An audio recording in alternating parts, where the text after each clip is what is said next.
so good. Really? He's really good. He's got this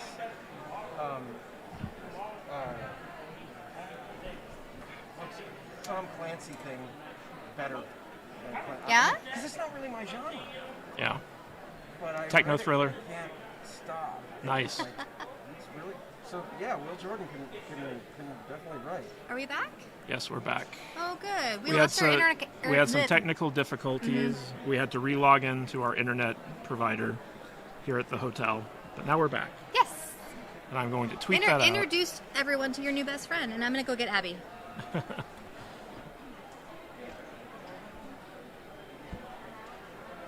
All right, so this is a film professor at the University of Nevada, No, CSN. College of Nevada. College of Southern Nevada.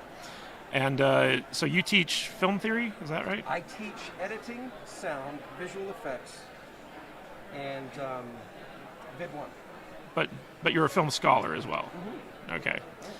So right up my alley. Let me just tweet this out real quick. But what type of classes, like what do you teach in your classes and stuff like that? Editing, visual effects, sound, and Vid 1. Have you ever worked on like other movies before, or is it just your own stuff? Just independent stuff, you know. Mostly here. I never made it to the California thing. I didn't. I never really had the guts to go for it until much later in life. Well, I think that anyone who pursues film in any respect is admirable, because it is a difficult and unforgiving profession and thankless profession. Yeah, definitely. Well, you know, having a master's in film studies that's my degree. You ever hear that old joke where when you graduate from law school you're a lawyer, when you graduate from med school you're a doctor, when you graduate from film school you're a waiter? You're a waiter. Well, I made it a professor, so that's good. Yes. But yeah, it's going to be an interesting semester this year. Closing out, because at our college, we don't talk about it as much as we make it. Yeah. So by the first semester, you've made at least 2 short films. I feel like the biggest issue with film school nowadays, and even back when I was going, is that they don't actually teach good storytelling techniques. Mm-hmm. It's all about how to work a camera, how to light a set. Even in my screenwriting classes, like everything I had to learn about storytelling, I had to learn on my own, because the screenwriting classes were just about formatting and then ripping apart other people's work. Well, yeah. Actually, our professor that teaches the screenwriting courses, he's kind of like you, and he's Yale educated. Ooh, Yale. He's a curmudgeon too, and we like to get together and rip movies apart and convince our students we hate movies. It's lazy writing. Yeah. Stop. As a film major, I agree. Yeah, it's crazy. I get a lot of flack for my criticism about stuff. It's like, can't you ever be positive about a movie? I'm like, yeah, when the movie's good. Yeah. But everyone seems to think that's a cop-out thing to say. Did you two exchange info, I hope? Now that you're best Got friends? my card. Got this. Okay. Give me my card. Like a real professional. I don't do social media at all. Nobody cares what I have to say. And really, nobody cares what I have for breakfast. So, yeah. I was saying I'm going to have this gentleman on the podcast sometime, just so I have some backup. When somebody that agrees with it. Yeah, someone who agrees with me. That'd be nice. No, but one of the things I tell students all the time: do this. Don't critique a film when you see it on the big screen. Wait till you get home and watch it on your little screen with your shitty sound. The reason is you're not immersed. Yeah. Then that's because, haven't you noticed? That's when all the bad reviews come out. In the theater, it's amazing, and they go see it 12 times, and then they get it home, and they're like, hey, wait a minute, I can watch Jaws on an iPhone, and it still works. Yeah, that just happened to me with Tenet. like beautiful, and then I got home and I was like, there is no plot in this movie. Introducing Abby. Yeah, we couldn't even hear the dialogue when we saw it in the theater. That's what I heard. Like the sound mix of Tenet in the theater was Yeah. so bad that the music drowned out the dialogue. Yeah. And so like half the time I was watching that movie, I was like, I don't know what's happening because I couldn't hear what anyone was saying. How do you just name your protagonist and get away with it? Well, it's easy. You're Chris Nolan. Yeah, Chris Nolan can get away I with feel like anything. he just had like this vision of a few scenes, and he was like, we have to make a movie around this. So he could have been one of my You're students. speaking his language now. I'm going to let you two talk, and I'm going to talk to you more about Jaws. So we're going. Hello. Okay, Abby, is it? Yes. Hi, Abby. Why don't you scooch in a little Oh, bit? sorry. I promise I won't give you COVID or anything Yes. like that. So Jude said that you wanted to talk about Star Trek Yes. and your personal experience with it. Yeah, I mean, I just love Star Trek, and I was raised on Star Trek. My parents both watched the original series, which they can't watch anymore because it's a little hokey, but You can still watch it. yeah. And then, so they raised me on Voyager and Deep Space Nine, and My favorite Star Trek, Yes. Deep Space Nine. and reruns of Next Gen. And so I was kind of raised on, especially Voyager, because for some reason I was a little bit afraid of Deep Space Nine when I was a kid. It's the darkest of the Yeah. Star Trek. There's an shows. episode where some sort of worm gets into the vents, and Okay. it scared me so much that I couldn't watch it for a while. My Right glasses on. are fogging up. So you're actually at a booth down from where we are, Yeah. and I believe we interviewed your My boss, your yes. boss last night. Yeah. And he had some very interesting, like this is my history of Star Trek type Yeah. stuff. So, what part has Star Trek played in your life? It was just kind of this foundation almost when I was young, because both my parents are scientists and they really wanted me to like have a science thing to kind of look at and say, oh, that's awesome, rather than, because TV, it can be good, it can be bad. And they wanted something good that was definitely science-based that they could talk to me about. And I mean, now I'm really big into fandom, but when I was young, I didn't even know what that was. But it was still definitely one of my first like fandom. See, I was a Star Wars kid growing up. Yeah. And the reason for that was that my dad was Air Force, and we were stationed in Germany when I was like in kindergarten. Uh-huh. And so the only English language stuff that I could watch as a kid was VHSs that our family in the States would Yeah. send us. And we had this one, I don't know who got it for us, but it was a pirated copy of A New Hope. Oh. And I watched that thing so much that I broke the tape. So growing up, I was like all about Star Wars, and it wasn't until I got back to the States when I discovered Star Trek. And the original series never appealed to me because Yeah. it just looked so 60s. Yeah. And I was an 80s kid. I was like, that's dumb. That's old. That's kind of how I was. Yeah. Yeah. And then when the Next Generation came along, I can remember that, my dad was a big Star Wars fan. And so as a family, we'd get together and we'd watch the Next Generation when, Yes. when it would premiere every week. Yeah. And it was just something that we did as a family. And I got super into the Next Generation. Yeah. And that was kind of like my jam. And then like all the other series like DS9 and Voyager started coming out. But I loved the Next Generation. And so that was kind of like my Star Trek. Yeah. And as I got older, I came to appreciate Deep Space Nine a lot more. And now that's my favorite Star Trek. But I still have like a connection to all of them. Yeah. Definitely, I was raised like very much on Voyager, but a little bit later, my family, no matter when it was on, we would watch a rerun of Next Generation. And that one is definitely my Next Generation is my favorite. Yeah, you would love our host Alex because he grew up on Voyager, and that's his jam. And he could probably quote that more. I haven't really watched a whole lot of Voyager. What do you think of the new Star Trek?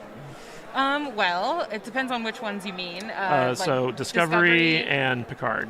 Yeah, so loved Picard, although I think it was a little less Star Trek than a lot of the original core Star Trek. What do you think about putting him in an android body that's as old as he was and is going to die in his natural course of life? Don't you think it would have made more sense to put him in a younger android body? Yes. Would have been logical. Yes, exactly. But and then Lower Decks, I just saw the pilot, but I thought love Lower Decks. I thought it was quite funny. Yeah, my boss really likes it. I just haven't had the time to sit down and kind of get through it. But It's my style of humor, you know. Like, so one of my favorite Star Trek characters is Miles and Miles O'Brien, and Lower Decks I love Miles O'Brien. made it canon that he is the most important Star Trek character to ever exist. Good. And so I was like, yes, Lower Decks, yes. Yeah. What do you think of Discovery, though? Discovery, so I have not really gotten into it. Tried to watch the first season, and I've heard this from a lot of people that if you can get through the first season, it gets like a lot better and people get a lot more into it. So I'm going to have to try again, but my parents are obsessed with it, and Really? they're mad that I have not gotten into it. Yeah, the second season, so the first season made a lot of mistakes. And the second season tries to correct a lot of those mistakes, but they don't go about correcting them in the best way. So the second season I felt was still not very good, even though it was an improvement over the first season. Then the third season, they tried to fix all the issues that the second season brought up. And to a certain extent, they succeeded. Like, you can kind of tell that they were listening to the criticisms from the fan base. But I'm hoping that the fourth season makes me forget about the first three seasons. Yeah, my parents love it, and I think also they're just so disconnected from like the fan base of it. They don't really, they don't like interact with the community or anything. So it's all about just like, how cool does it look? Is the story compelling to them? And that's about it. It does look gorgeous. Yeah. It looks like a J.J. Abrams movie. Yeah. But, you know, it was kind of funny because I don't know if you got far enough into the first season. They never gave us the names of any of the bridge crew on Discovery. Yeah. Like we met Saru, we met Telly, we met Stamets, but the people who actually ran the bridge, like, we didn't know who they were. And then in the second season, they made it a point when Pike comes on the bridge, he's like, what's everyone's name? And everyone goes about, it's like, oh, that's this character, that's this character, that's this character. And I just shook my head. I was like, this is something that we should have had in the very first episode, you know? Yeah. But they're trying. Yeah. They're trying. So you said that Next Generation became your Star Trek. Yes, definitely. Best episode, go. I just so many. I gotta probably go with the first Q episode. Ooh, Q who? Or Encounter at Farpoint? Q, the character Q. Yeah, but so his first episode was I don't remember the name. Encounter at Farpoint. It was the series premiere. Yes, yeah. I mean, where he puts humanity on trial. Yeah. Well, Okay. I just like that it spans the whole thing because then he's in the finale too, Yeah. and there's like this whole just cool Well, thing. yeah. If you think about it, the overarching story for the Next Generation is that Picard is defending humanity to God, basically. Yeah. Which is a trip. Yeah. And then pretty much any Borg episode. My yeah. whole family very into the Borg. Best of Both Worlds, Part 1 and 2. Yeah, just like anything that kind of like had them as the antagonist, we really loved. So it's definitely so much for me as like a sharing part in my family, rather than even just like an individual thing that I love, which I still will rewatch, but it's not. When I rewatch with my family, it's something different. You know, we have little things that we say and little, I don't know, ceremonies that we do because it's just so cool. Because when I was young, I wasn't quite old enough to remember the names of every single character for Voyager and Deep Space Nine. So I used to ask my mom which one was on. Was it Big Ears or Pointy Ears? Because Big Ears was Quark, which meant it was DS9. DS9, yeah. And Pointy Ears was Tuvok Okay, from the bridge Voyager, in Voyager. yeah. And for some reason, I was obsessed with Tuvok as a child. My mom was like, I don't know why he was your favorite character, but you... Because he's so sexy. Every time he came on screen, you were like, oh my gosh, it's Tuvok. I mean, it's Tim Russ. Yeah. What are you going to do? Yeah. Okay, so Voyager was your bag growing up, and then moved to Next Generation. Have you seen any of the movies? I've seen quite a few of the movies. I can't say I don't think I've seen all of them. All right, but so what's your favorite Star Trek movie, and why is it Wrath of Khan? It's not Wrath of Khan, though I do. Wrong answer. I do love Wrath of Khan. I'm gonna go with a interesting. Well, I think my favorite might be First Contact. Really? Yes. Not The Voyage Home? No. So you're not into the original series movies so much. Not as much, but Okay. I do like them. I've seen them, but I really liked the Next Generation movies because I don't know. That's just Because what they my were next family. gen. Yeah, Yeah. exactly. And what's the one with the Borg Queen in it? That is First Contact. Okay, yeah, that's Yeah. the one. All right. So do you think that Data should have hooked up with the Borg Queen? I No. mean, there seemed to be a lot of sexual chemistry there. Don't care for that. I think Data should have lived with a bunch of cats and just been happy. See, I think he should have ended up with Tasha Yar. Okay, that I can get behind. Yeah. Right on. Yeah, it's funny. I hear Brent Spiner is actually allergic to cats, and so he always hated doing scenes with Oh them. no! If Spot the cat was ever on an episode, I was like, yes. There's an episode I think where the cat turns into like a chameleon or something. It gets like stuck in a. Oh wow. It gets stuck in like a replicator or something, and something happens to it, and I was like, this is the best episode. It's all about the cat. I love those cats. Yeah. We had a cat lady on last night that my co-host was interviewing, and he's a cat lover as well. I'm allergic to cats, so I tend to hate things that make me stop breathing. Yes. So I was never a big cat person. Okay. I could also see Picard getting annoyed with cats on his ship, just like kids and cats. Oh, that's another good episode. The episode where he gets stuck in the elevator with the kids. Yeah. Picard. That might be one of my other favorite episodes of Next Gen as well. So you liked Picard, though, right? Yes. Okay. What did you like about it?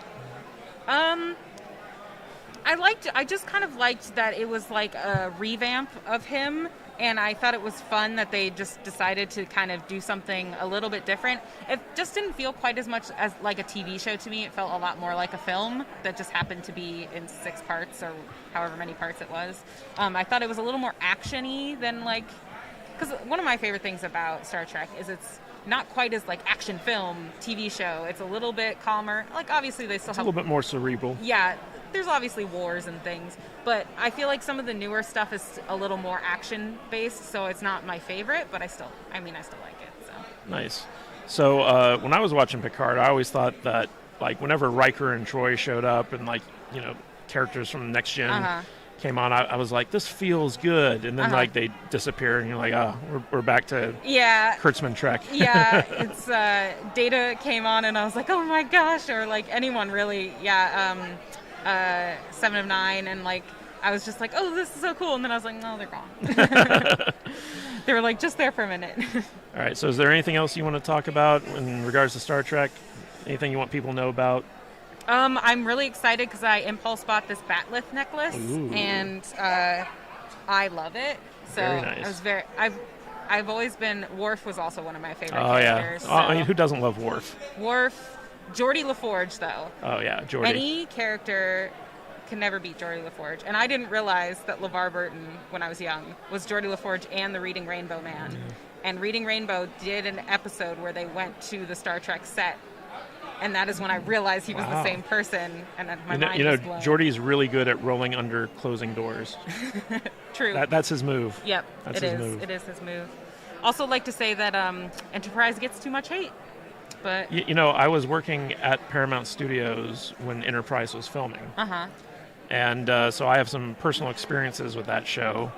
And I guess I would agree that Enterprise gets a little bit too much hate, but those first 3 seasons were rough. Listen, I was just at the right age. I fell in love with Trip. That's all it Was the took. theme song that turned me off. That theme song, I couldn't Love take it. the theme song. It was like a Michael Bolton theme song. I sang the theme song for an audition once. So catch me at karaoke, I guess. Catch me outside. All right. Well, thank you so much for stopping by. What's the name of your booth? We're Hero Within.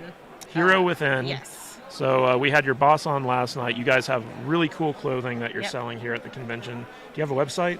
Yeah, if you just either Google Hero Within or it's herowithinstore.com. herowithinstore.com. Yep. They got some really cool looking Star Trek branded merchandise and other stuff. I believe they also do Marvel and DC stuff as well. DC, Godzilla, Suicide Squad stuff just coming out. Yeah, your boss was rocking the Steve Trevor fanny pack last night. Yes. So there's nothing wrong with rocking the fanny pack, I don't think. But thank you so much They're for coming coming back on. into style, baby. This will be on our saltynerdvideo.com channel, which brings you right to our YouTube channel. So if you want to bask in your own glory, you can find us there. Cool. And feel free to stop on by again. Yeah, thank you for having me on. Thank you. All right, everyone. So we are getting back to normal. Goodbye. Bye. I don't have any music to play off the stage with. Yeah, sorry about that.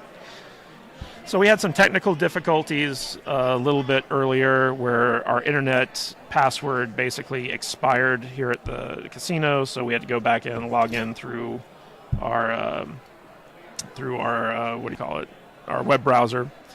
And it took us a while to figure out what was going on, so I apologize. We were having a really fun stream earlier, and it just kind of got cut short. So I want to thank all 8 of you viewers for coming back. We were up to like 20, I think, and so I'm sure that they'll come back as we go. We're going to go until about 6 o'clock this evening, so that should be good. And we've got another guest that we're going to be interviewing. Sir, feel free to take a seat here. We have Craig. from Star Trek Wines. From Star Trek Wines. Can I do the mask? Or You can take the mask off. If you want to, you don't have to if you're not comfortable. Yeah, we're Yellow Band Bros That's right. over here on the podcast, so we don't have to worry about it. But so, what type of guitar do you have? This is Right a. here. Is that right? I think it's a ESP Limited. So this It's is a very pretty guitar, yeah. and you guys are giving these things away, aren't you? Yes, we're raffling them off on StarTrekWines.com. So people who are not at the convention can go and enter to win these things, right? Correct. Oh, awesome. Correct. If there are any guitar players out there, go to StarTrekWines.com, enter to win one of these bad boys because they are very pretty. Yeah, so we're raffling off 2 Klingon Blood Wine guitar, and then this is the Star Trek Wines original guitar. Well, we saw the Bloodwine guitar last night, I think, and that was the red Yes. one, Yes. and that was really We have badass. 2 new wines to showcase today. Ooh. This is turning into a wine review stream. Yeah. So this Craig, is, tell us about these wines. yes, tell us about the Klingon blood wine. So this is the Klingon Blood Wine, I'm kind of obsessed with that one. which is a 2018 Cabernet Sauvignon from Lodi, California. We worked with the Klingon Language Institute as well as the Klingon Assault Group to create this bottle. They also helped us with the flavor profile of the Cabernet. So it's very hearty Cabernet, just like the Klingons would want to drink and have in their collection. Each bottle contains a little Easter egg inside, where we have one of 3 corks that contains a Klingon message, or a message in Klingon. So you get a little surprise when you open up the wax here on the wine. And our winemaker, Andrew Nelson, just got awarded Best 40 Under 40 Tastemakers with Wine Enthusiast. He helped blend the wine for this, and as always, we over-deliver on the wine. And it's a great drinking wine, and as well as great to store for up to 10 years. Nice. All the designs, we silk screen this bottle, as you can see in the light here. It has a mesh silk screen on it, and then we leverage the Klingon logo. Also, we're making tattoos with this. What? So Tattoos? That's yeah. crazy. That's So- weird. I'm gonna switch with you. I want to talk to him. Okay. Jude's the wine expert here, so Okay. she's going to take over the interview. Sure. Get the hell out of here, Kadish. So Craig, are you a wine drinker? I am a wine drinker. Okay, so which of the wines is your favorite? This, I would believe, Zinfandel, Old Vine Zinfandel from Russian River Valley. I do love a good Zin. Tell me about that one. So this is the United Federation of Planets Special Reserve Old Vine Zinfandel from Russian River Valley. It's got a great peppery Old Vine Zinfandel flavor to it. We bottled in this unique bottle to be served at United Federation banquets. Perfect. So this is my favorite drinking wine of the full armada that we Okay. have. We launched this in 2019 as the What first. year is it? This Yeah, it's a 2019. Okay. Yep. Yeah. Not So- a bad year for wines. So this is an excellent drinking wine, and it is my favorite. Okay, and we have some reading information over here. So we have the flyers on both of these, and they have a QR code if anybody wants to scan it real quick. I don't know if that'll work. But you also have Sauvignon Blanc, and we've already talked about the Chateau Picard, which is a fan favorite. Yeah, the Sauvignon Blanc is equal in value. Again, we overproduce on the value of the wine that we put in the bottle. Our winemaker Andrew Nelson and I, since I do all the packaging on these bottles, we have a great time going back and forth on selecting the right flavor profile to match the packaging, as well as make sure it's in universe. Okay. So it's a great it's an immersive process that we go through. And being Star Trek fans, we want to make sure the quality's high, as well as we deliver on the show-stopping bottles. I mean, So- the packaging is amazing, and just based on that alone, it's worth a buy. But like, just hearing what you're saying about like what the flavor is as a wine drinker, like, I fucking believe it. Yeah, I can't wait to taste one. yeah, they're great. We enjoy producing them, as well as we have a few things on the table right now for next year. So stay tuned. Yeah, and you have a website where people can go and like get alerts as far as like anything new that's Yes. coming out. StarTrekWines.com Okay. is the website. All right, and you sell them by the bottle and also in packs. In packs. Okay, Yeah. tell me about that. So right now we sell it, we have a 2-bottle minimum for every bottle, and that is due because of the shipping costs.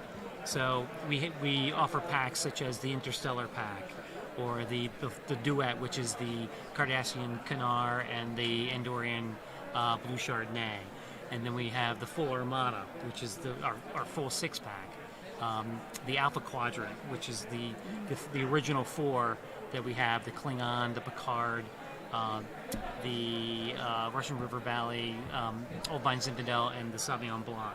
So please visit the website, StarTrekWines.com. He's just saying all of the things that make my mouth water. And check it out. Also, we got a super chat from Pilgrim Media for $2. I'll give you 20 if you down the whole bottle.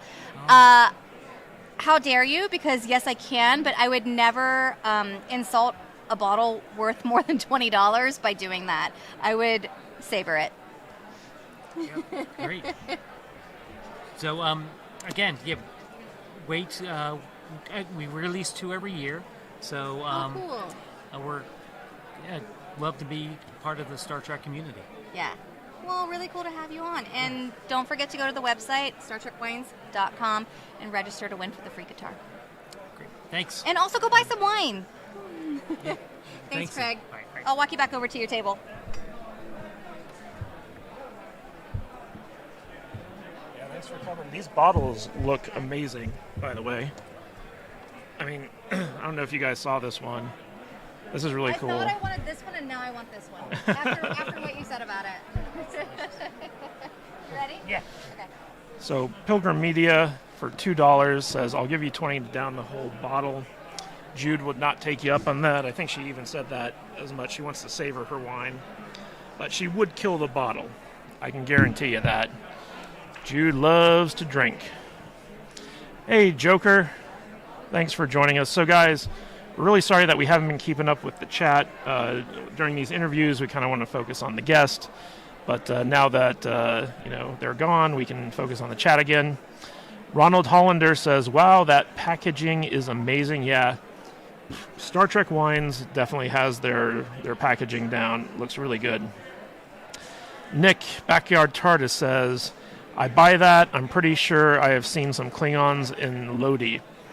Yeah, we want to try the Klingon blood wine. In fact, we had a Klingon cosplayer come by from the Las Vegas Star Trek Club earlier on this morning when Matt Vader and I were streaming.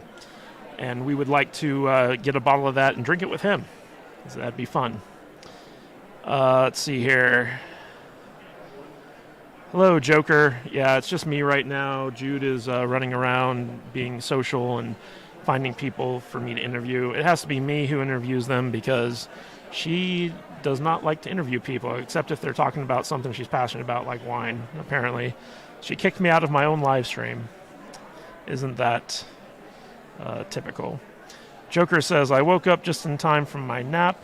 Yeah, Joker, we actually had, we were live streaming, we started at 3, and then we had an issue where our internet cut out on us, and that interrupted the stream, and we had to start all over again. We had a good number of viewers on that previous stream. Now, we got half as many, unfortunately. But we still love you guys. Jude, do you want to come back and join me? I was going to ask you, are you ready for one of these guys?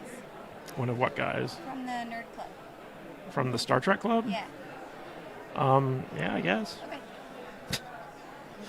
Jude's like our manager. She's running around finding people to come on the stream. So I want to thank everyone who's stuck with us. I know that, this isn't the most exciting stream because Alex and Vader are not on it. They're usually the ones who are more interesting to watch, but I will try my best to try to deliver the excellent salty nerd quality that you have come to expect. Joker Voice says, where's the Romulan ale? So that was the first question I asked them. I was like, do you guys have any Romulan ale? And they're like, excuse me, we're selling wine, not beer. I was like, oh, sorry.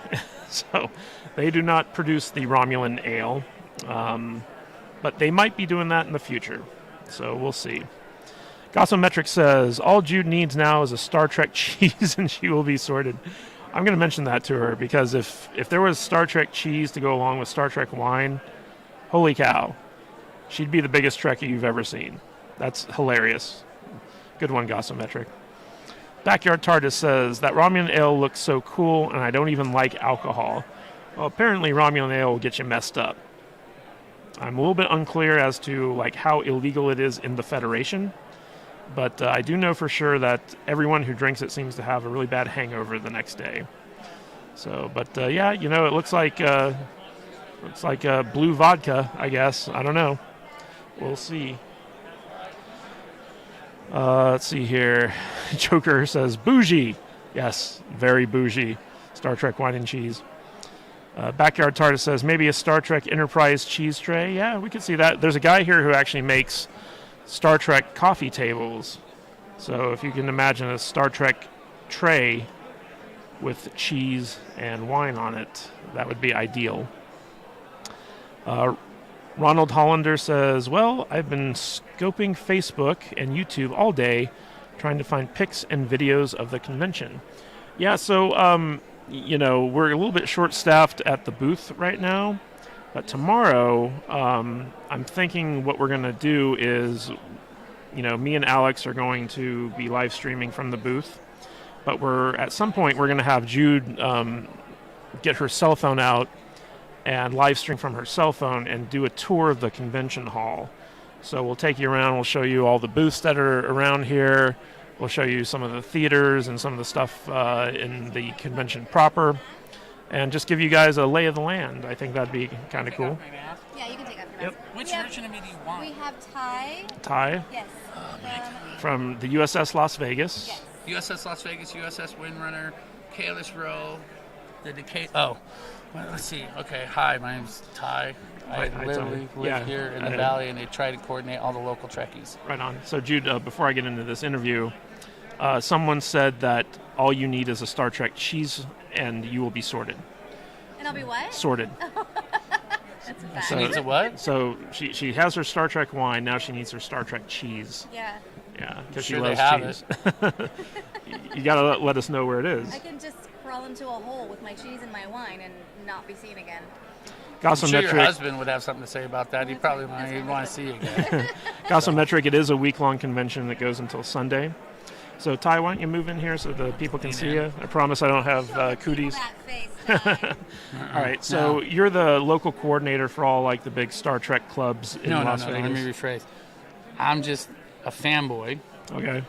that belongs to a whole bunch of fan clubs, right? And there's nothing big about what I do. I just happen to try to, especially post-pandemic, right? Like pre-pandemic, we were all lock, cock, ready, rock. We knew everywhere everybody was, and we knew everybody was doing, right? Pandemic, we literally lost track of everyone, just like what was that episode? Discovery, like the burn, right? So now we don't know where everybody is, right? So Right on.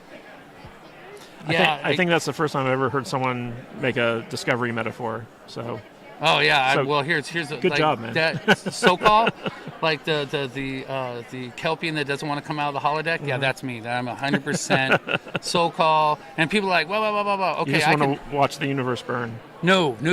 Actually, quite the opposite, right? Like, I wish I had a friend like Doug Jones or Saru that's like, hey, stop. It's not so bad. Come on out. I'm like, no, I don't want to come out. It's awful.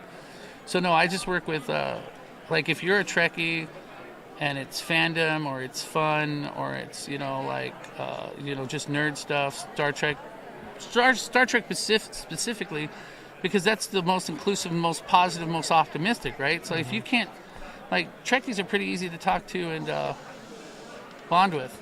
Your wife is in close proximity, so I'm gonna stop talking. She doesn't care if we're in the middle of a conversation. She'll just Yeah, I know that. come in. That's so the hat that I'm wearing, she's exchanging officers with my friend over there, Mark Schwartz. Mark Schwartz has his ship's called the USS Decatur, and it's a buy-sell trade network for Shows Star Trek people. collectibles. Mark, say hi. That's Mark. Yeah, he's one of the groups I work with, the same way I work with the... Show me what he bought. Okay. Jude is obsessed with what people have bought at the convention. That's Vicky, his girlfriend. Say hi. Hi, Vicky. Right, so the USS Las Vegas, they've been around for 16 years. That's Paul and Robert, and they have the USS Las Vegas. It's a once a month at Blueberry Hill, Yeah. dinner club, trivia, When I first moved out updates. here, I would go to their meetings. Right. So back in 2012 for me. And then from there, there's another group that I work with called the USS Windrunner. They're part of the fleet out of LA. Yeah, we had the guy who runs that. Which one? David? I forget his name. Tell me what he looks like. I'll know which one he is. Skinny black guy. Short? Yeah. David McClinton.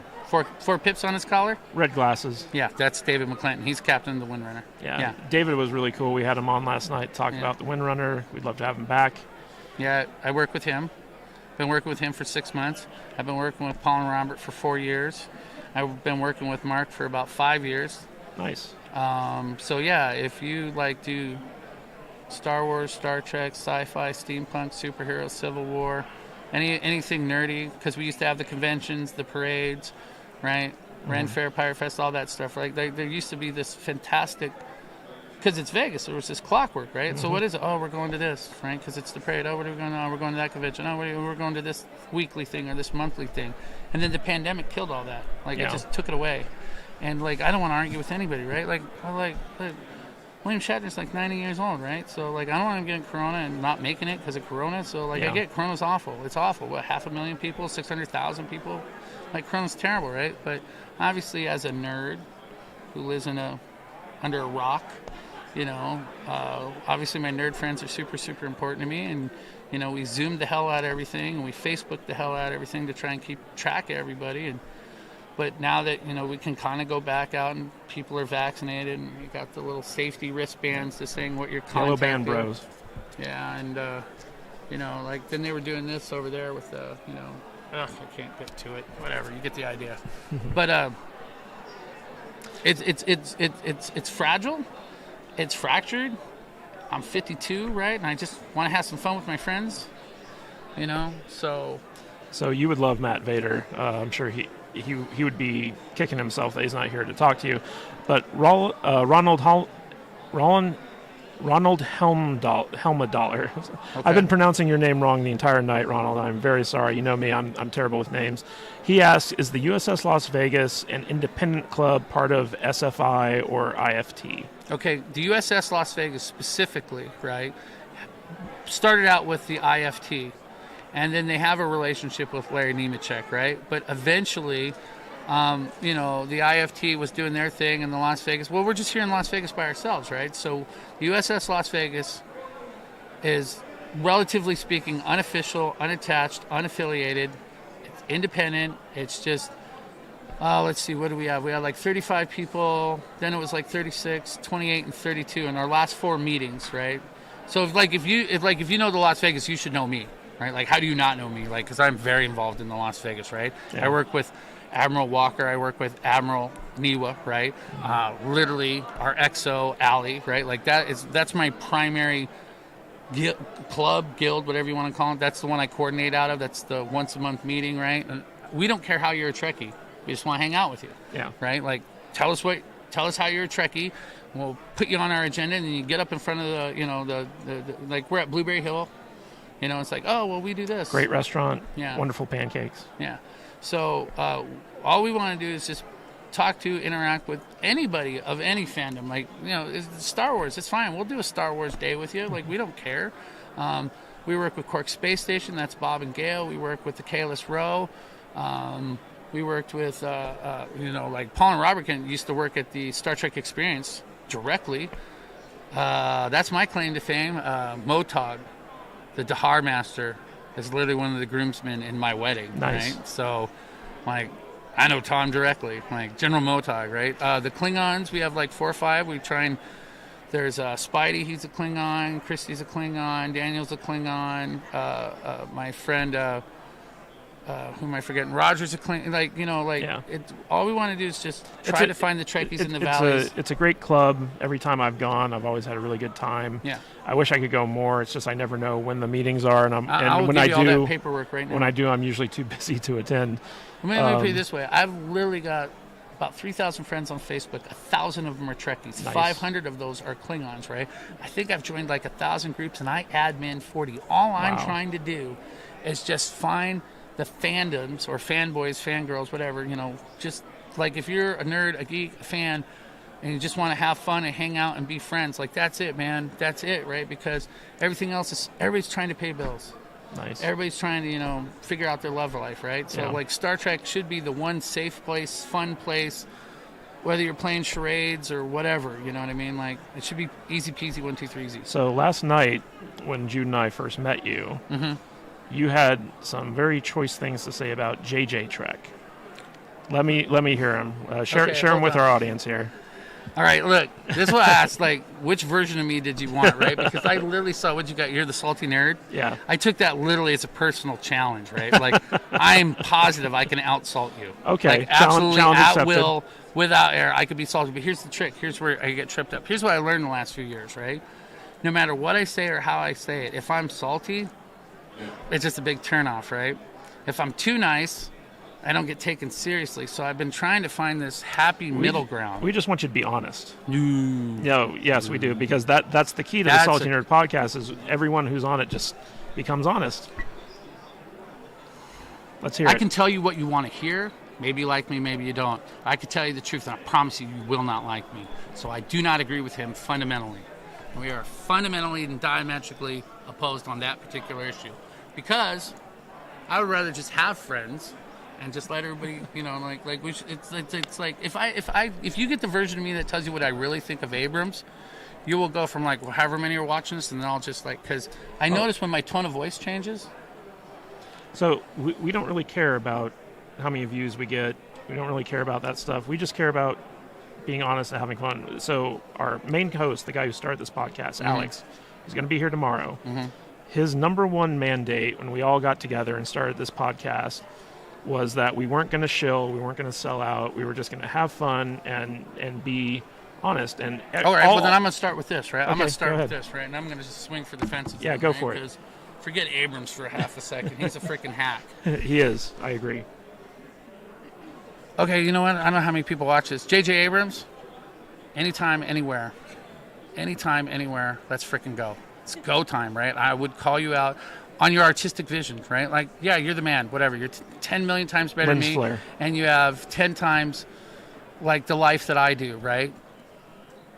But in Abrams' defense, he does have one defensible position, maybe two, right? But, like, I was not okay with the Abrams verse and the Kelvin timeline, but then his argument would be like, it's an alternate timeline, leave me alone. So fine, I've tried to leave the whole Abrams argument alone. So let me tell you what's actually more important. Okay.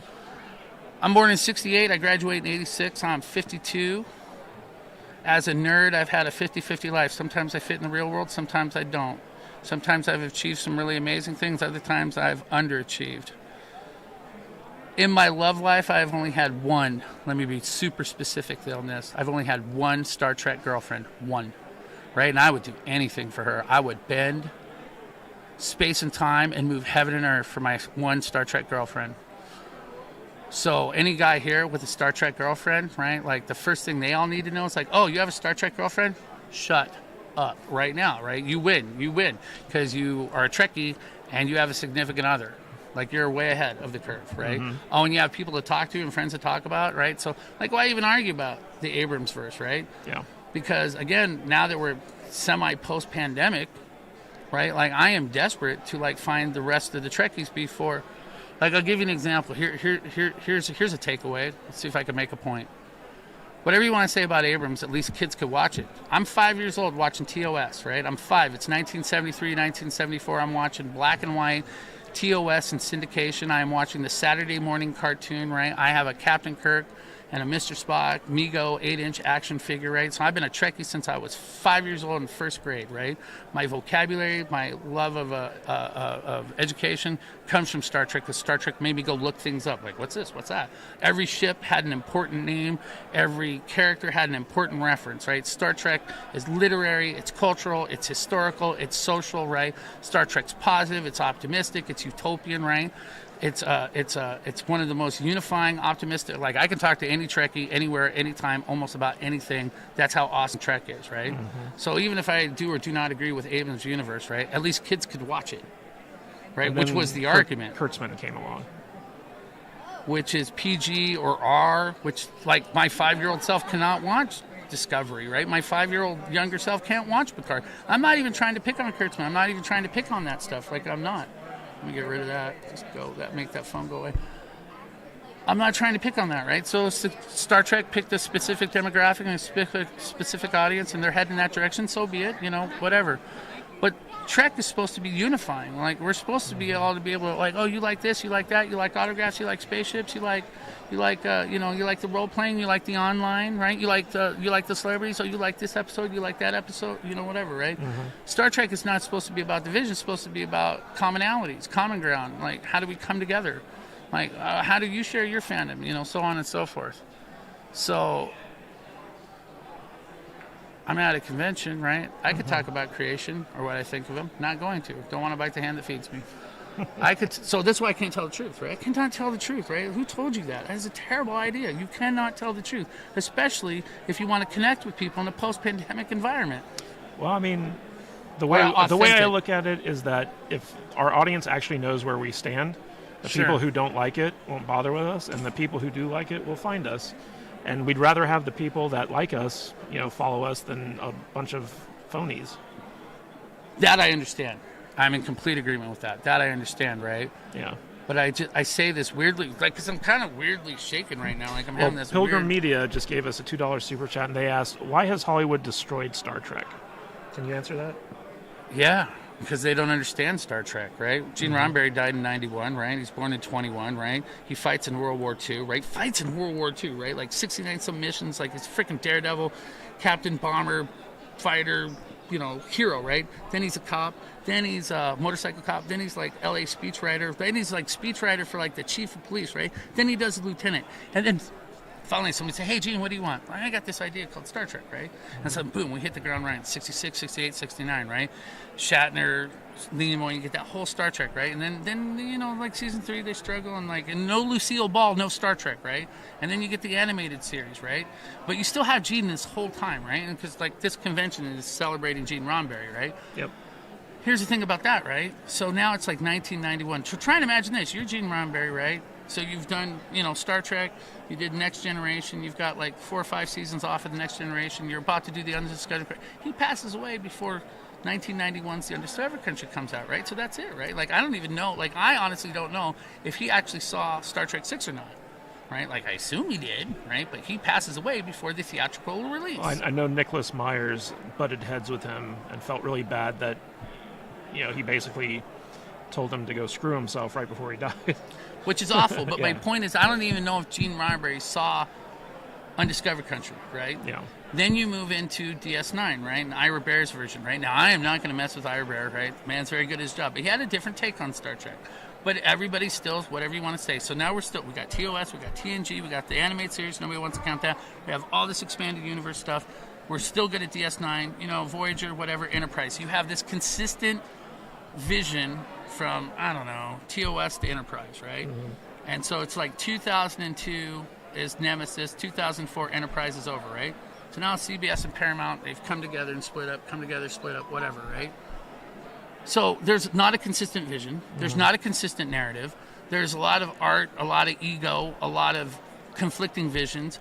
Shatner, Picard, all these actors, they want to get paid. They want to be taken seriously. I know Nimoy and Shatner kind of would go back and forth and, try and get the best deal they could, right? Because, I don't want to argue with those people, but somewhere in the grand scheme of things, somebody lost the faith, somebody lost the vision, somebody dropped the ball, right? So now it's like 2005, we've got nothing, right? So now all of a sudden somebody hands the ball off to Abrams in 2009, right? Now, again, I don't have to agree with his artistic vision, but at least he picked up the ball.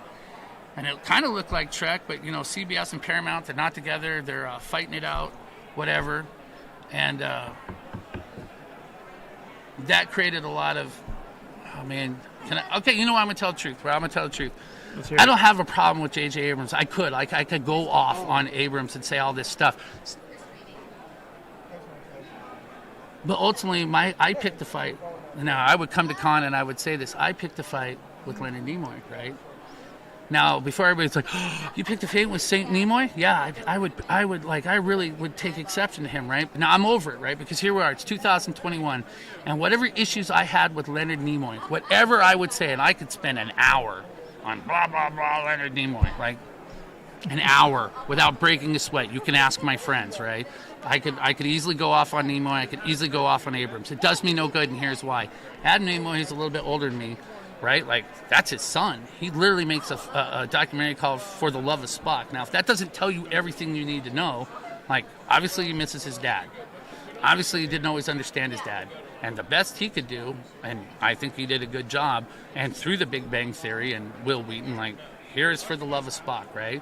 And, Spock's got that great quote about, his character will live on, but hopefully people see a little bit of him when they see that character. He's got this other great quote about, like time marches on, but something about precious moments or flowers or gardens or something, you just got to enjoy the moment. And he's got this other great quote that I love from Undiscovered Country, about you have to have faith that the universe will unfold as it should, right? So Leonard Nimoy, very thoughtful man, very poetic, photographer, right? Had a lot of great quotes, a lot of good stuff, then it gets passed off to Quino, now it's passed off to Peck, right? So Spock's an important character. These actors portrayal, they're doing the best they can. Like, there's a point to Trek that people are not picking up on.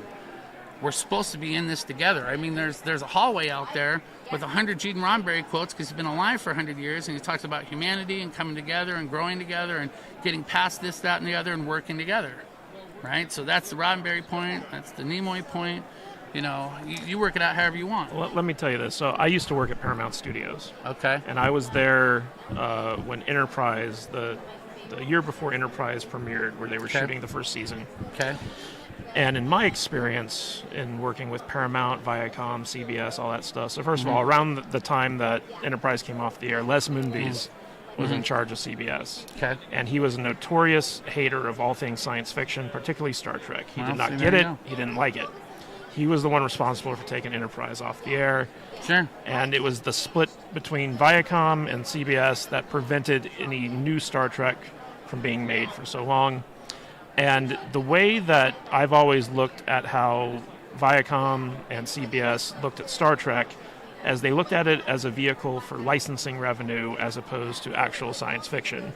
Now, for the series, like Next Gen series, you had Rick Berman, who kind of he was a constant throughout all that stuff, so he kind of kept things. It's like Kevin Feige. Braga. Yeah, Brandon Braga. It was like the Kevin Feige effect, where you had an executive producer who was overseeing all these things and made sure that they all stayed consistent. And then after the split between Viacom and CBS, you had a situation where Viacom didn't actually own any of the rights to Star Trek, and so they had to license it from CBS.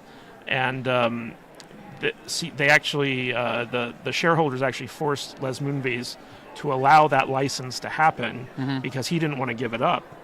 But Paramount needed a big movie, and Star Trek was always their go-to thing. And when they brought on J.J. Abrams, who'd been kind of like a Paramount darling because he revitalized the Mission Impossible franchise, and him and his Bad Robot crew, which was Damon Lindelof, Alex Kurtzman, and Roberto Orsi, were all like responsible for these big hits for Paramount. And Those aren't big hits. Well, Mission Impossible, Transformers, like all these things, they made Paramount a bunch of money. And so they wanted this crew on Star Trek to revitalize it. So they made them a bunch of promises that, unbeknownst to JJ and crew, they couldn't keep because CBS had basically veto power. Sure. But they created a whole new license for JJ's Star Trek. And in my experience, the reason Pilgrim Media, that Hollywood has destroyed Star Trek, is because they look at it as ways to sell licensing as opposed to telling good stories. Here's what I would add to that, perpendicular in two different vectors, right? So number one, here's my favorite weird go-to move, right? Whatever you want to say about Star Trek, all of a sudden I had this little clip, 20-minute clip called Prelude to Axanar, circa 2014. Whatever you want to say about Alec Peters, right? Like, I know there's a lot of controversy there, so I'm not talking about Alec Peters, okay? I'm talking about just Prelude to Axanar and the actors that did that, you know, Richard Hatch from Battlestar Galactica, right? You get this 20-minute little blip called Prelude to Axanar in 2014. It crushes. It is absolutely perfect. I remember the convention that year, and people were so high on that. So, long story short, that whole phenomena, whatever you want to call Prelude to Axanar, that's a whole podcast for months, right? Having said that, CBS now, because of their cease and desist, they have to get off their butt, and now they got to go make Discovery. No Prelude to Axanar, no Discovery, period, the end. That's a fact, right? And you're like, you can't say that's a fact. Okay, fine, it's not a fact, right? It's a super strong opinion that seems self-evident, therefore a fact because the sky is blue, okay? No Prelude to Axanar, no Discovery. I don't have to agree with Discovery. I don't have to agree with Picard, or I can like him, or I can find the good parts in him, right? Whatever. I think what everybody's missing, like this overarching point, right, is like there's nothing wrong with the cash cow aspect of Star Trek, right? In the sense, like all the symbolism and all the ideology is what draws all the Trekkies together. These symbols matter. These symbols are real, right? This language, this ideology, it matters. It's real. I can literally say to friends that I've known for 20, 30, 40 years, like, I have been and always shall be your friend, right? And that means something, right? I can say to your eye. Right. I can say to my friends, you gotta let the universe unfold as it should, right? I can literally say to my friends, thank you to Andy Robinson's portrayal of Garrick, right? And all it cost was one criminal, one senator, and the respect of a Starfleet officer, right? And, you know, Sisko's like, I can live with that.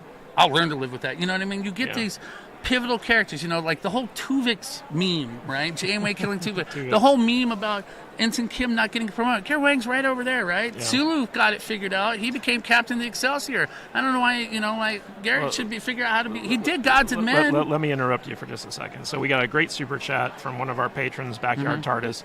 He says, so what? Let the Salty Nerd podcast tell the truth, and that we on the Salty Nerd podcast rarely agree, and yet when the podcast is done, they're all friends. And so I think it's important that we can respect other people's opinions, like even when they don't like Star Trek. Like, we're all varying degrees of Star Trek fans, and if Matt Vader were here, like, he could quote you pretty much everything Star Trek from when he was a kid. He's around your age. I can win any philosophical argument because Star Trek taught me to think in three dimensions because of Wrath of Khan. So, like, I'll bust out a chart right now. You go get your best guy. I will crush him at will without error. I just want to hear, like, your unfiltered opinion. What do you think of the J.J. Abrams Trek movies? I don't agree with it. Did you like Justin Lin's take on it? No, like, no, I didn't. What didn't you like about him? Okay, so let's start with the first one, and I'm going to just start with Nimoy, right? So, fine, let's just do this. Let's do this. I apologize. No disrespect to the artist, right? Here's my opinion, in my humble opinion, which is gospel. You sound like me. You got a man that writes a book called I Am Not Spock. Okay, we read it. Then he wrote a book called I Am Spock. Okay. Then you saved some whales, right? And because you saved some whales back in 86, we actually saved the freaking whales, right? We did that. That happened. Yep. Like, that happened, right? So, you know, Leonard Nimoy says all this stuff, and I kind of blame Nimoy more than Abrams, so I don't know who signed off on this, right? And I'm super okay with alternate timelines, right? But Leonard Nimoy, Mr. Spock, you're going to let 10 billion Vulcans and your mom die. No, I disagree. Nero goes back in time, right? Nero goes back in time with the whole supernova. It launches Star Trek Online. It's this big masterpiece production. You're going to get the Abrams first. You're going to get Star Trek Online. Nimoy is part of all of that, right? I don't know why Nimoy would sign off on that, right? Because you know the temporal prime directive. For God's sakes, I mean, how many time travel episodes have you done or directed, right? So you're going to let Vulcan fall? You're going to let your mom die, right? Like, I would love to ask him that question. Like, how do you, Mr. Nimoy, who's played Spock your whole life, sign off on letting your mom, even though it's played by a different actress, right? It's not the original one. It's like, it's, you know, it's the Abrams version, Well, right? I'm the writer. But you, like, get in your little spaceship and fix that storyline. Why would you let, because now you have a radically alternate timeline with the death of 10 billion Vulcans and your mom, right? So, yeah. So, is that Abrams' fault or is that Nimoy's fault for just signing off on that? Like, is that good Trek talking? Is that good storytelling? Like, I'm pretty sure the Vulcans are kind of important in the whole Star Trek universe, and you just let Planet Vulcan die. Like, if you'd look, nobody likes the 79 Superman ending when Lois dies and he flies around the planet, right? Yeah. Everybody loves Back to the Future. Time travel's tricky, right? Yeah. You know, everybody loves Terminator. Which one? 1 and 2 like seem to do all right. Yeah. Like, you know, time travel's a tricky There are business. only 2 Terminator movies. Okay, right? There's only one Highlander. There is. Time there travel's a can be little bit only tricky, right? And the thing about what people forget about Trek is it's multidimensional. I have multiple timelines. I have multiple dimensions. I have multiple space, right? I have multiple galaxies. I have multiple universes. I have like technically anything's possible with Trek, right? I've got I can slingshot around the sun. I got the Guardian of Forever. I've got a million plot devices to solve my problem, right? So ultimately, it's an artistic choice for the story you told. So I don't know why Leonard Nimoy, like, you wanted to be on Fringe that bad, right? Okay, whatever. I didn't even watch Fringe. I like the X-Files and Night Stalker. I didn't, you know, and Fringe probably was good, right? I mean, I didn't get into Lost, right? So I'm not even trying. I'm saying I'm a Trekkie. Yeah. What are you doing and why are you doing it? You know, from what I understood, basically Abrams and his crew like got down on their hands and knees and worshipped at the foot of Leonard Nimoy in order to get him to agree to do their movie. Right, but literally, Abrams literally told Jon Stewart on The Daily Show at point blank range, I don't really know Star Trek. I'm more of a Star Wars guy. And Jon Stewart called him out right there on the spot. So there's that.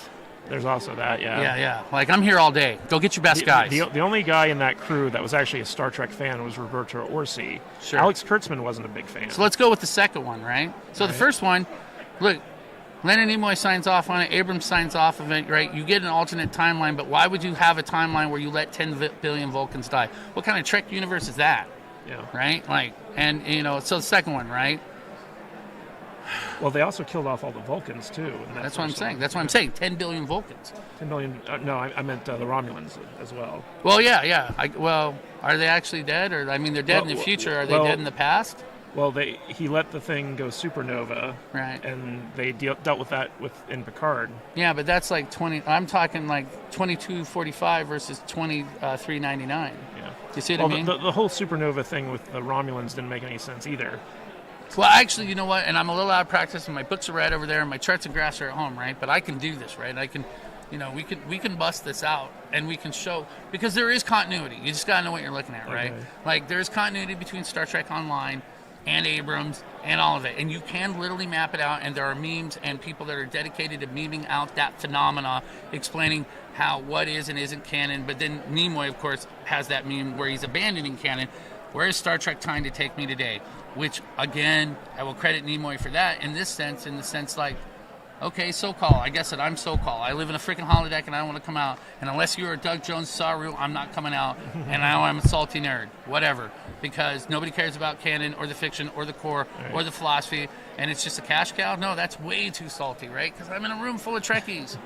You know what I mean? That, like, love this stuff. They love this stuff. But let's hear your take on Into Darkness. Why even... What? It's a mess. It's a freaking mess, right? Benedict Cumberbatch, like, if I didn't say his name right, I apologize. Benedict Cumberbatch, brilliant actor, right? Brilliant, like top-notch, brilliant actor. Like, we all know who he is, right? And that whole, like, I'm sure he could have made a really great Khan, right? But then, like, it's some kind of weird punchline that he's Khan. Like, he's John, he's what? He's right? I am Khan. Yeah. And in my head, Kirk and Spock are just like, who? So let's go with this. So Star Trek II, Wrath of Khan, 1982. What is that? Nicholas Myers. Yep. They did it on an $11 million budget. It's been around for like 37 years. It came out at a time where, like, motion picture didn't do so well, but somebody's wife said, please give it one more chance. So J.J. Abrams ripped him off twice. Yeah. Twice. Right? Hack. Right? Because you get the little ear things in the Nero bit, right? And then you get the whole, we're doing Wrath of Khan again. Now we're just going to reverse it, so Kirk's going to die instead of Spock. And now your engines are like so big, like that's like your whole size of scope and scale and dimension. I'm like the Abrams universe is so radically. He sounds like Matt Vader right now. The Abrams universe, like I don't even care anymore, right? Because it's Trek, and I want to be friends with my Trekkie friends. And again, my one friend points out, at least kids can watch the Abrams universe. Yeah. Like, so the 5-year-olds can watch the Abrams universe. No The Klingon titties, no eyeballs being ripped out of heads. Oh my God! Let me tell you something, right? that whole Ash Vok. Yeah. What's the Klingon?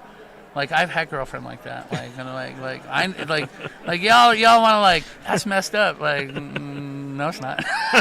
That's how it is. That's how you know you're having a good time. I don't know what he's crying about. He's being a baby, right? And they had a love child. So what's he crying about? You want to get that Latif Shazad? I think I'm saying his name right or wrong, right? And I apologize for the that. guy who right? played Ash. Yeah, I should say he did a bit on Toast of London, right? And there's this guy, he's a late aging Lothario actor named Stephen Toast, right? Okay. And he does this character called Stephen, can you hear me? It's Clem Fandango, right? Right? Like, that's a funny bit, right? Okay. And I say that to the actor, right? And he laughs and he shakes my hand, right? It's like, so the important thing is to remember, I mean, I'm sure these actors wish they could do more with their career, right? They're just trying to get a damn job and trying to make a memorable moment. So they get a fan base, and then they get another contract, and then we go see their other movie, right? Like, it ain't easy. Like, anybody that's got to write a book called I Am Spock and I'm Not Spock, right? That should just tell you everything right there. And William Shatner, I could talk about him all day long. J.J. Abrams is clearly a hack because he ripped off Star Trek Wrath of Khan twice and didn't do it well either time. J.J.'s made a career of ripping stuff off. Well, that's fine. And we all rip each rehashing other it off. poorly. Yeah, but the poorly, right? The poorly, right? Because again, it's all an amalgam, right? Star Wars and Star Trek leapfrogged off of each other. They needed each other to continue on, right?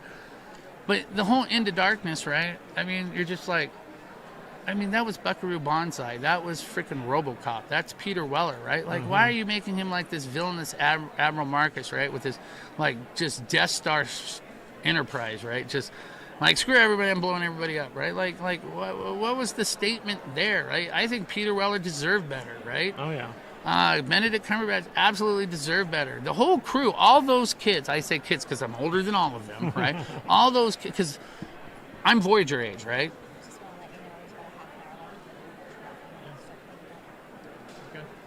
I'm Voyager age, right? So, so the people I physically identify with is Nog, God rest his soul, great guy, right? And Sirach Lofton, great guy, right? That's how old I am, right? And Tom Paris, and 7 and 9, and Garrett Wang, or Carrie Kim. I'm their age, right? So Voyager's the first time. Ooh, I'm old enough to be in Star Trek, right? And then so when I'm watching the Abrams, it's like, oh my God, I'm old. You know what I mean? Which is cool, right? And they literally say, this is not your father's Star Trek, right? And they drive a Corvette off the cliff to drive that point home, right? Yeah. Here's a 1966 Corvette going over the cliff, right? Okay, it's not your father's Star Trek. A little metaphorical there. Yeah, but I get that, right? I get that. So I'm trying to go in open-minded. Not your father's Star Trek. Wait, I'm not a dad. Oh, yeah, I am. You know what I mean? Not your father's Star Trek. You have a ton of potential, right? But I don't agree with the storylines or the artistic decision. Like, you don't even have to keep it canon, right? But why did you let 10 billion Vulcans die? Why did you waste Khan like that? Why did you make Marcus that kind of villain? Like, I don't understand your artistic choices. Like, I really don't. Well, there was also a lot of, like, weird plot holes Into Darkness. So you had, like, the trans-warp, what do you call it? Teleporter. Right, so like you don't even need warp drive anymore. You can just teleport wherever you want to in the galaxy, apparently. Because we have tech manuals, we have writers, we have canon, there's all sorts of stuff that you can look at. Here's the thing with the whole Into Darkness, right? Like again, all the actors, they did great jobs, right? Nobody's gonna argue with Carl Urban's portrayal of Dr. McCoy, right? Nobody's gonna argue with like all those actors. They're doing their level best. It's a paycheck, right? Like I'm an actor, okay, I'm Kirk. I'm a her, right? So where do you lay the blame? And, because like Abrams, like, hey, fine. And even if Abrams said I was a hack, right? Well, his boss is like, okay, reshoot that, because you reshoot stuff sometimes. Like you go over budget. You have to put on delay. You reshoot it. You test it with the audience. Like, that's just not like, because you can't lay everything at the actors and the director's feet, right? Somewhere there was like a boss in charge of some stuff, and marketing and promotions and producers, and like Paramount signed off on that. So let me ask you this, because you might know better than I do. So in Into Darkness, Khan's 79 crewmates, did they all have the same magic blood he did? Because they were all genetically linked, right? You know what? I just want to shrug my shoulders, because I honestly want to say this. I feel like Into Darkness, and again, apologies, but in all sincerity, is so disrespectful of the Star Trek universe and what Ricardo Montalban did as Khan, what TOS did as Khan, what Rafa Khan did as Khan, right? It's just, I'm like, well, why do you take it so seriously? Because I'm a freaking Trekkie, right? Well, real fans like you actually voted that the worst Trek movie ever above Star Trek V. Sure. So, like, I want to be friends with William Shatner. Don't say Star Trek V. my when I was rewatching, because we rewatched that for our review for the podcast, I was watching, when they discovered that Khan's blood could bring a Tribble back to life. I was like, so you're telling me that there's something That's bad out there, writing. That's just bad writing. Yeah. That is bad writing. That's bad writing. That's bad there's writing. something Plain out and there simple. that can cure death, and they have 79 people with their bodies full of this miracle drug. It's bad writing. Like, how do you? What do you how, want? Here, how, you how win. do you Like, miss here's that my out? arm. It's going down. You win. That's super bad writing. It really That's is. super bad writing. But here's the thing. I promise you, most of Trekkies, they're in love with the idea, they're in love with the character, they're in love with the actor. The studios can get away with this because nobody, unless you're a super nerd like me, nobody's hung up on the details. They don't care. It doesn't matter what I say. It doesn't matter how I say it. It doesn't, right? This is the only place they feel safe. This is the only place they can feel some love among friends. They can express their love and admiration to these actors, right? So anytime that I'm negative, it's bringing them down, right? So now I figured out how to do the opposite of that. Good afternoon, everybody. Just want to give you a heads up. The vendor's room will be closing in 30 minutes. Thanks for that. Yep. That's important to know. Yep. So here's what I'm saying. It took me a minute to figure it out. It really did. And my daughter's 12. Shout out to my daughter for putting up all with this, right? My friends put up with me. And I'm grateful to that, right? But it took me a minute. I'll say this again, right? One, Leonard Nimoy, you have to have faith that the universe will unfold as it should. Two, I get the whole point of so-called, right? That I may not agree with Discovery, I may not agree with its artistic decisions or writings, right? But, okay, so I'm this Kelpian that's just stuck in the holodeck and I don't want to come out and move forward. Okay.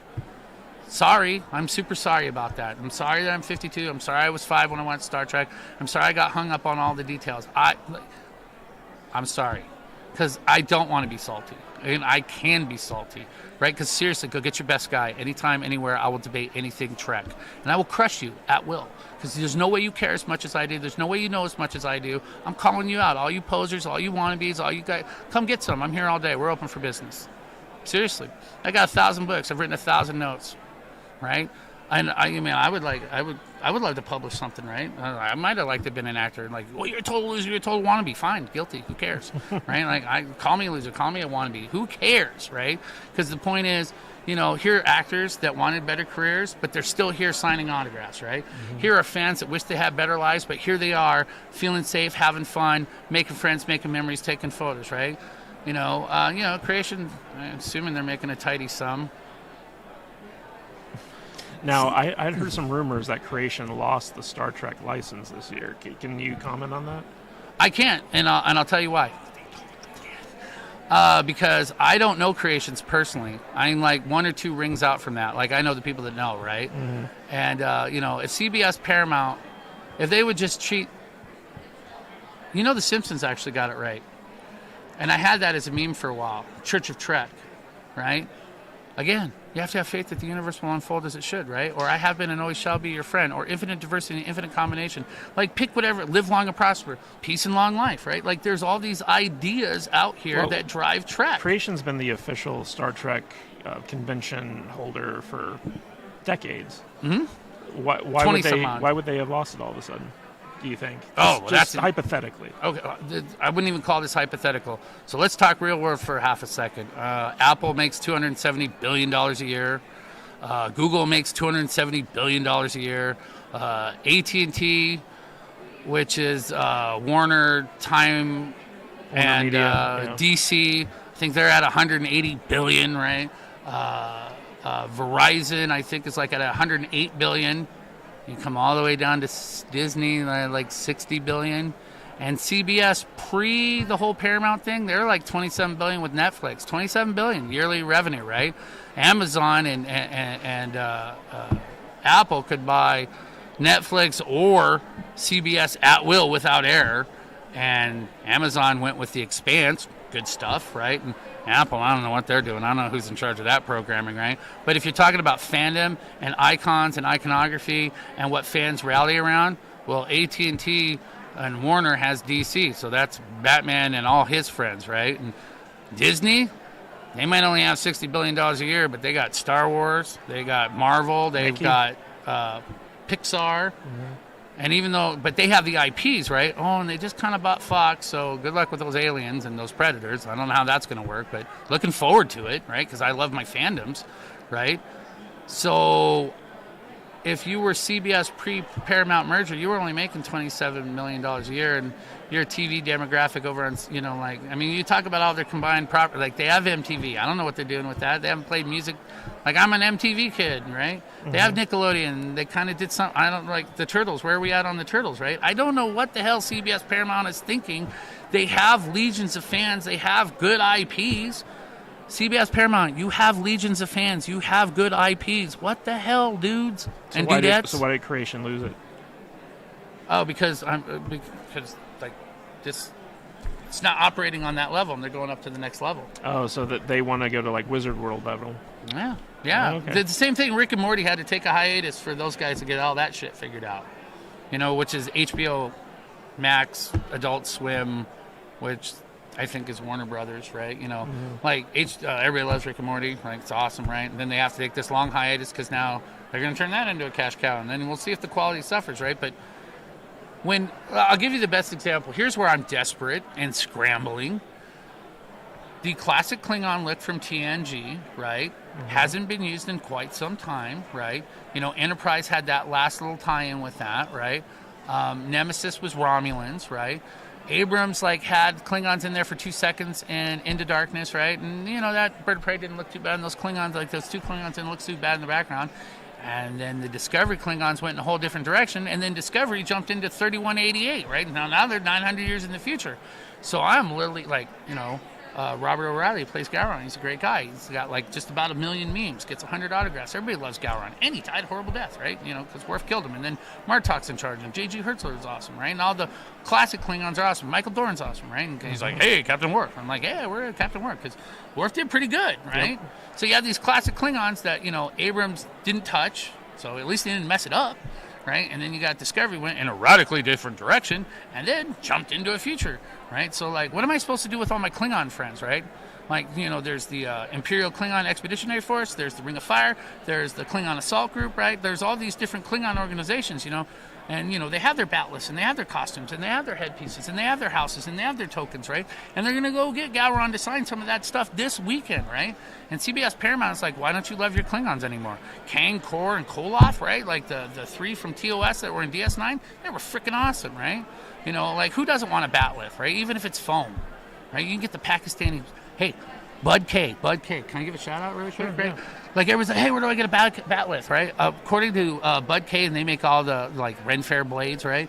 They have a bat lift, like, it's like $89, right? And it's in stock as of August the 11th, right? Okay. Like, so you need a freaking bat lift, Bud K, right? And it's the Pakistani. It's not bad, you know. Like, I used to be in the Ren Fair ice sword fight, right? Like, I mean, you're not going to take it into a real fight, but it's a real weapon. Yeah. Right? So, like, and that's the whole thing, right? I do this, live long and prosper. And we all know that's from the Jewish thing that, Nene Nimoy adopted thing. Like I say, Kabla! You know, I'm a freaking Klingon. If I say, I'm spacing out, right? But it's iconic. It's interactive. It has meaning, right? I can walk through this room. Resistance is futile, right? All these catchphrases actually mean stuff to the fans and the fandom, right? Like, Not a lot of girls can pull off that 709 look, but a few girls can pull it off, and more power to them, right? That's a bold look. That's not easy to do. And I mean, like, only in a safe place like that could these girls that might not normally be able to pull off a 709 look, like, they know, like, here they are being 709, and all the Klingons can yell about blood wine, and all the federations can talk about spaceships and ray guns and autographs.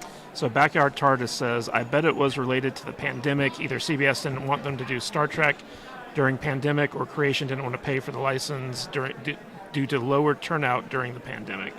Or maybe Creation's. Oh man, I don't know at point blank range, but I know enough of the actors and talent agents, and it's like Creation. Just ask Creations this. Ask them if they love the money or if they love the fans. Oh, I think we all know the answer to that one. Ooh, hey, I'm not committing to a position because I don't want to get kicked out, man. It's like Thursday, like, hey, get rid of that guy, right? Like, it's Vegas. Vegas is an open secret. Do not bite the hand that feeds you. Like, you don't mess with the Strip. You don't mess with Metro, right? Like we all live in Vegas. Like, we know how Vegas works, Like, well, I mean, I don't think it's a big set. Even Creation would be like, well, we know the answer to that. But Ty, thanks so much for coming on. We're going to be wrapping up. And seriously, I will literally argue or debate. Like, if you really want to have it out, but I need my dry eraser board and some of my books. Well, we're going to have you on again during this week, and I want to get you on with Matt Vader because I'm sure him and you will have an instant love connection. Okay. I'm open to a new bromance. But right. Here's what I really want to focus on. Like, just one last shout out.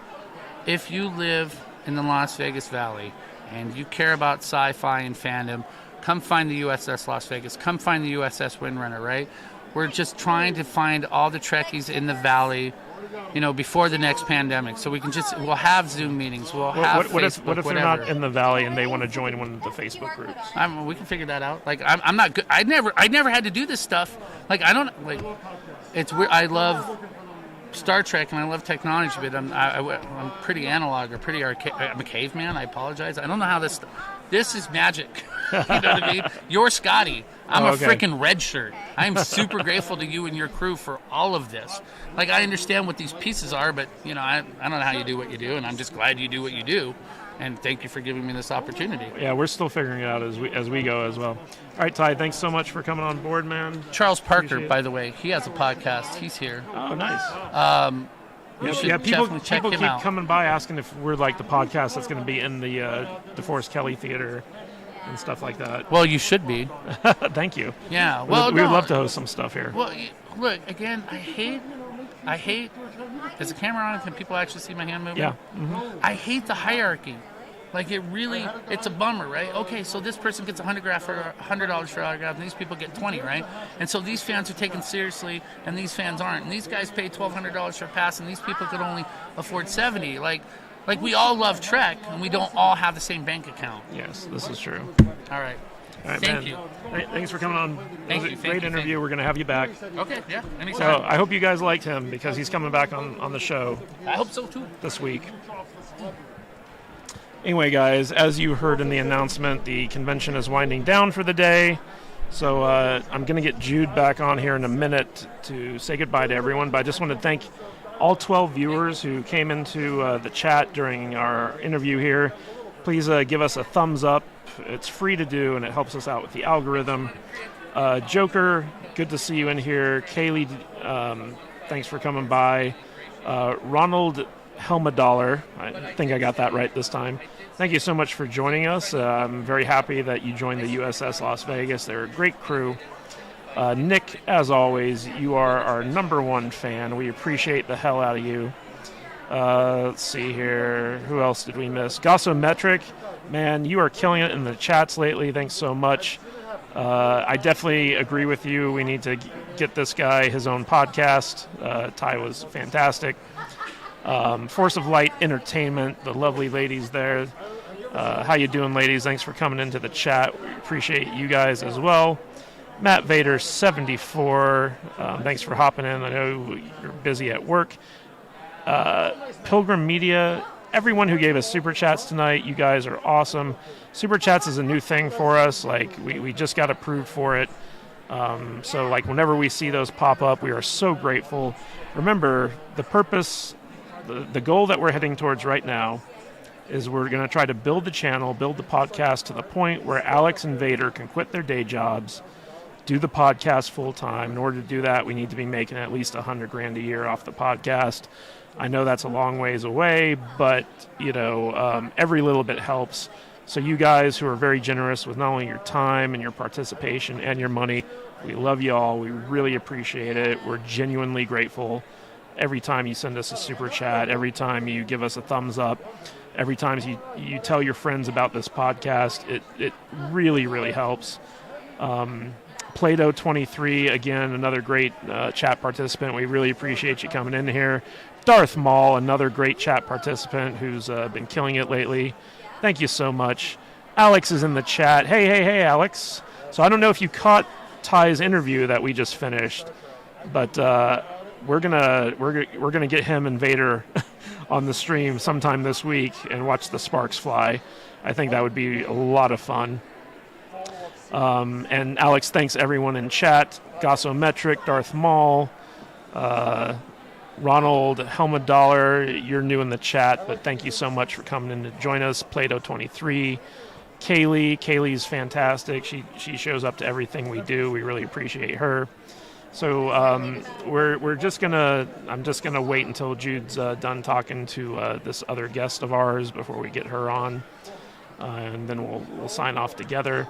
But if you guys have any ideas for what you want to see on these streams, I think what we're going to do is we're going to do a morning stream and an afternoon stream.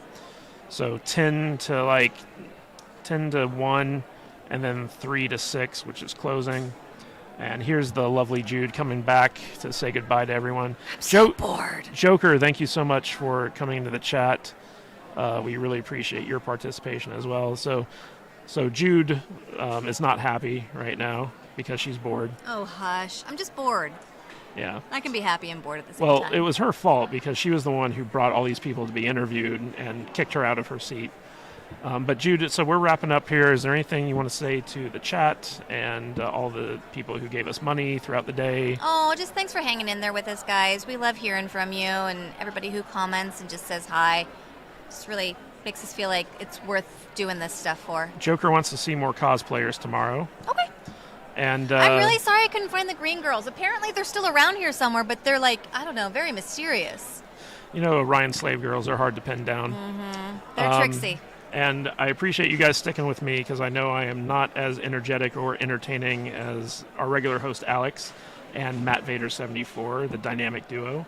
But I did the best I could. Alex will be back tomorrow. Yes, Alex will be back tomorrow, and then Vader will be joining us on Friday. So we'll have the whole crew here except for Jude over the weekend. Oh, Friday. Yes, Yeah. I will not be here. Joker says she needs sushi. Feed her a Kadish. I think I'm going to try to find her some Star Trek cheese. Go with that wine. At-home pants optional from Gossometric. Yes, indeed. I already took off my pants. Yeah, she's pantsless right now. Just walking, they've closed down the hall. Good luck getting me out of here. All right, guys, thank you so much. We're going to wind down the stream right now. What time tomorrow, guys? Oh, yeah, so going forward for the rest of the week, we're going to be doing 2 streams a day. First one will start at 10 a.m. Pacific time, because we are in Las Vegas, and we're going to go to around 1 o'clock. Then we'll break for lunch, and then we'll come back around 3 o'clock and go to 6, which is when the convention winds down. And on Thursday and Saturday, after 6 o'clock, we're going to be live streaming from the Millennium Fandom Bar with the Nerdrotic Meetup crew. So you're going to get to see a lot of YouTubers there, and it won't be a long or very interactive stream, but we'll be showing you guys like the bar, and we'll also be showing you guys some of the YouTubers who are there, and we'll be having a good time. We'll be drinking, we'll be networking, we'll be having a blast. I'll be drinking. Yeah. Kadish will be driving. I'll be driving. I'm the designated driver. So that's our schedule. Morning stream, 10 to 1, which I believe, what is that Eastern time? 10, 11, 12. So 1 to 4 p.m. Eastern time? Sure. I guess. You guys just roll with the Pacific time. Just do math. Yeah, just do math. Add 3 to the numbers I'm giving you. So 10 to 1 and then 3 to 6. 10 to 1 Pacific. Yeah. All right. Everyone stay salty. We love you all, and we'll see